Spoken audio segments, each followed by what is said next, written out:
On a souvent l'impression de tout savoir sur les figures chartistes, n'est-ce pas? Et pourtant, et si la plupart des traders les utilisaient en fait de la mauvaise manière? Aujourd'hui, on va vraiment déconstruire ces figures pour voir ce qu'elles nous disent au-delà de ce qu'on trouve dans les manuels. Alors, la grande question. Une figure chartiste, est-ce que c'est une sorte de boule de cristal? Bon, la réponse courte c'est non, absolument pas. Le but ce n'est pas du tout de prédire l'avenir. C'est plutôt de cartographier les différentes possibilités. Chaque figure est comme une carte, pas une prophétie. La théorie, elle nous noie un peu sous les catégories. Renversement, continuation, neutre. Mettons ça de côté un instant. Parce qu'en pratique, il n'y a vraiment que deux issues possibles. Soit la figure fait ce qu'on attend d'elle, ça c'est l'activation, soit elle échoue, et ça c'est la frustration. Et c'est là que ça devient passionnant, parce qu'un échec est souvent un signal encore plus puissant que la réussite attendue. Allez, on commence par faire tomber un premier mythe, celui de la figure parfaite. Non, les marchés ne dessinent pas des schémas impeccables tout droit sortis d'un livre. C'est plutôt le chaos, et notre travail, c'est d'y trouver une logique. Et cette citation, elle résume absolument tout. On ne cherche qu'une chose, l'activation ou la frustration. C'est simple. Imaginez une pièce de monnaie. Pile, la figure s'active. Face, elle échoue. Notre boulot, ce n'est pas de deviner le résultat, mais d'être prêt à jouer, peu importe le côté sur lequel la pièce va tomber. Bon, pour décoder ces scénarios, il nous faut quand même quelques outils. Pas des indicateurs super complexes, non. Juste 3 concepts fondamentaux pour lire l'action du prix. C'est un peu notre boîte à outils de base. Outil numéro 1, la cassure ou le fameux breakout. Mais attention, il y a un piège. Une vraie cassure n'est validée que par une seule et unique chose, la clôture de la bougie. Si la bougie ne clôture pas au-delà du niveau, ce n'est qu'un mirage, une fausse alerte. C'est la règle d'or, on attend la clôture, toujours. Et à l'opposé, on a la mèche, ou la violation. Là, le prix traverse le niveau, mais il se fait rejeter et violemment avant la clôture. C'est un signal extrêmement puissant, c'est comme si le marché criait « non, par ici on ne passe pas ». Et ça indique souvent que le mouvement va repartir en flèche dans la direction opposée. Et enfin, le troisième outil, le pullback. C'est le marché qui prend son élan. Après avoir franchi un obstacle, il fait une petite pause, il revient prendre appui dessus avant de vraiment bondir. Attendre ce qu'on appelle parfois le baiser d'adieu à l'ancien niveau, c'est l'une des techniques les plus efficaces pour confirmer une cassure et souvent pour avoir un meilleur point d'entrée.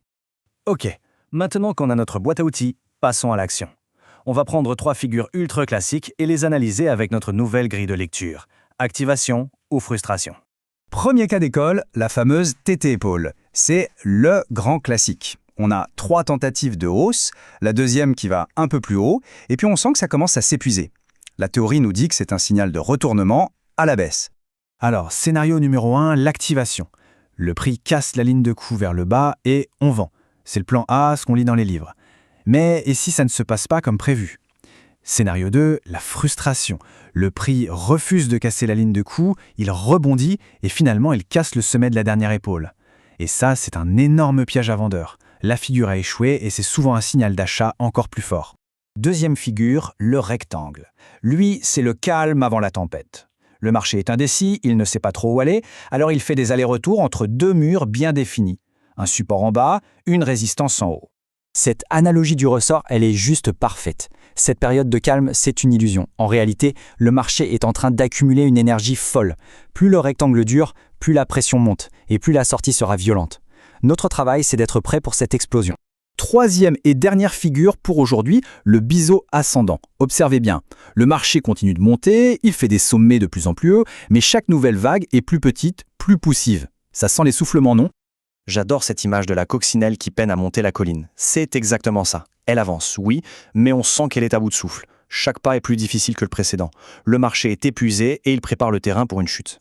Donc, le scénario classique, c'est l'activation. La coccinelle n'en peut plus, elle lâche prise et elle dévale la pente. C'est un signal de vente clair. Mais attention au scénario de frustration, d'un seul coup, elle trouve un regain d'énergie et s'envole. C'est le signal que les acheteurs étaient juste en train de reprendre leur souffle et que la hausse va en fait s'accélérer.